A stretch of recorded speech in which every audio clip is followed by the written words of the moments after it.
Bismillahirrahmanirrahim. Assalamualaikum warahmatullahi wabarakatuh. Perkenalkan, nama saya Edi Syarafirul Akila dengan NIM 304 12045 dari Prodi Ilmu Lingkungan, Fakultas Matematika dan Ilmu Pengetahuan Alam.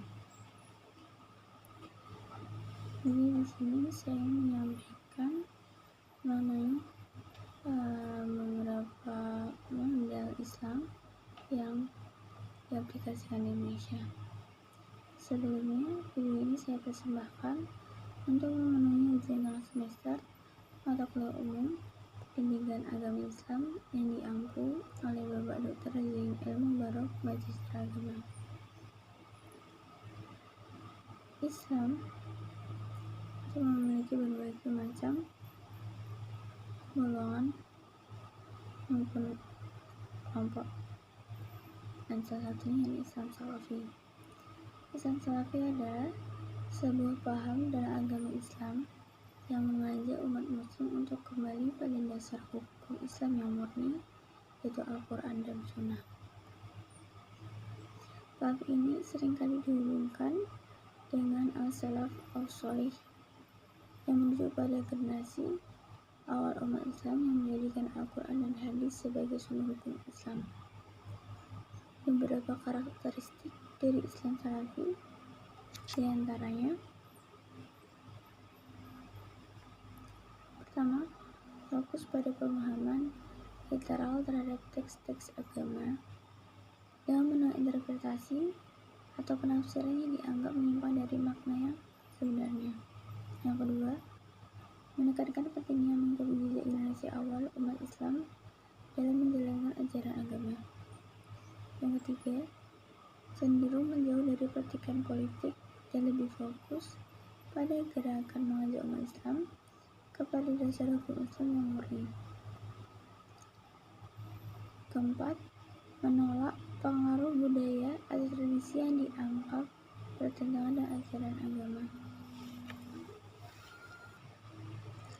Di Indonesia, paham Salafi mulai berkembang sejak awal tahun 1980-an yang diduga disebarkan oleh pemerintah Arab Saudi melalui program pendidikan dan lembaga pendanaan. Kehadiran paham ini di Indonesia juga dianggap sebagai upaya untuk mengimbangi penyebaran Syiah. Meskipun demikian, perkembangan Salafi di Indonesia tidak sekuat di Timur Tengah karena kehidupan masyarakat Indonesia multikultural.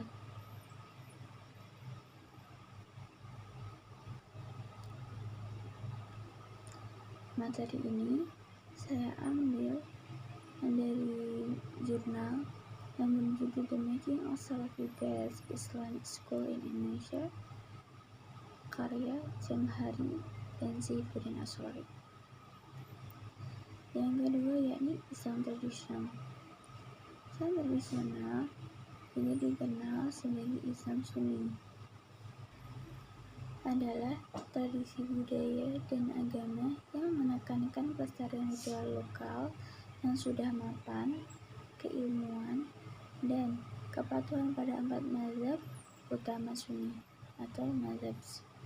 Hal ini sering dikontraskan dengan modernisme yang terinspirasi oleh modernitas dan rasionalisme.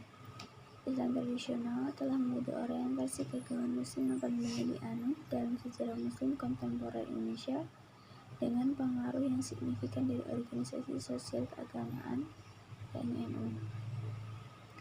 Dalam konteks dunia Islam, Islam tradisional dijadikan oleh penekanannya pada dimensi batin dari wahyu Islam, pelestarian seni arsitektur Islam, dan kelanjutan dari jalan Nabi Muhammad SAW. Hal ini berbeda dengan fundamentalis yang dipandang menciptakan sesuatu yang berbeda dari Islam tradisional yang dibawa oleh Nabi Muhammad SAW. Umat Islam memandang Islam sebagai kelanjutan dari semangat sejati agama yang diwahyukan oleh Tuhan kepada para nabi sebelumnya, termasuk Ibrahim, Musa, dan Yesus. Al-Quran, kitab suci agama Islam, berisi perintah-perintah Tuhan dan teladan atau sunnah Nabi Muhammad berfungsi sebagai model hidup bagi masyarakat. Cara hidup Islam dikembangkan dan diekspresikan secara komprehensif dalam syariah hukum Islam berdasarkan Al-Quran dan tradisi atau hadis Nabi. Islam tradisional memberikan para pengikutnya cara hidup yang terintegrasi dari holistik yang diwakilkan oleh Tuhan Abraham, Ishak, Musa, dan Yesus. Hal ini mencakup berbagai aspek kehidupan termasuk kepercayaan praktik, interaksi sosial, dan bentuk-bentuk seni yang semuanya bertujuan untuk mencari rahmat dari wahyu Al-Quran. Materi ini saya ambil dari jurnal yang berjudul Islam Past and Present by Ishaq Husseini.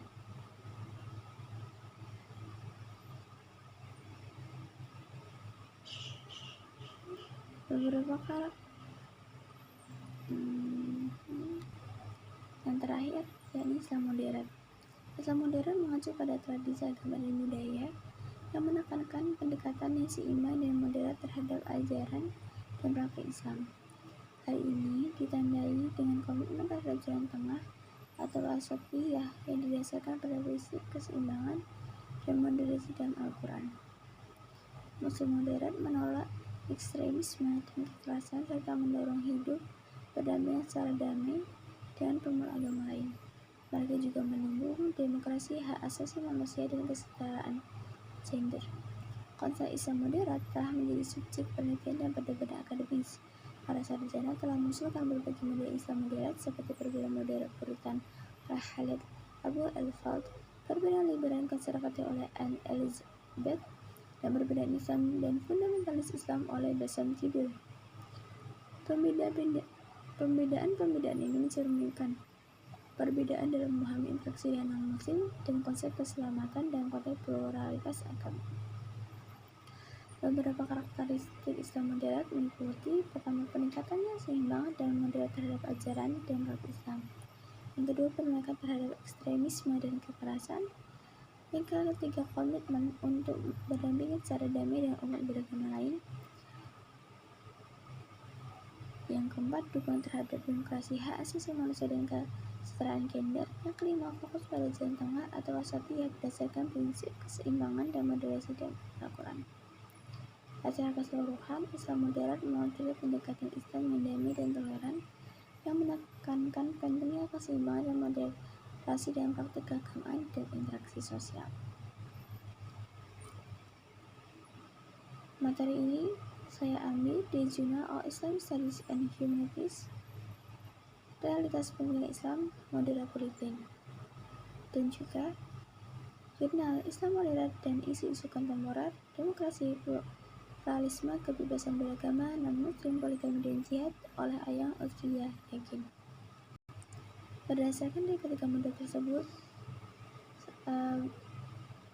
dianalisis bahwa Indonesia lebih cocok menerapkan model Islam moderat. Yang saya sampaikan sebelumnya, bahwa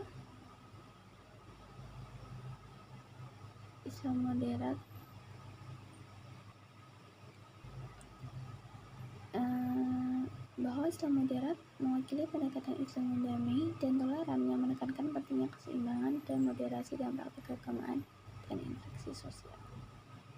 Jadi sekian dari video ini. Saya Adibatu Syarifila undur diri. Wassalamualaikum warahmatullahi wabarakatuh.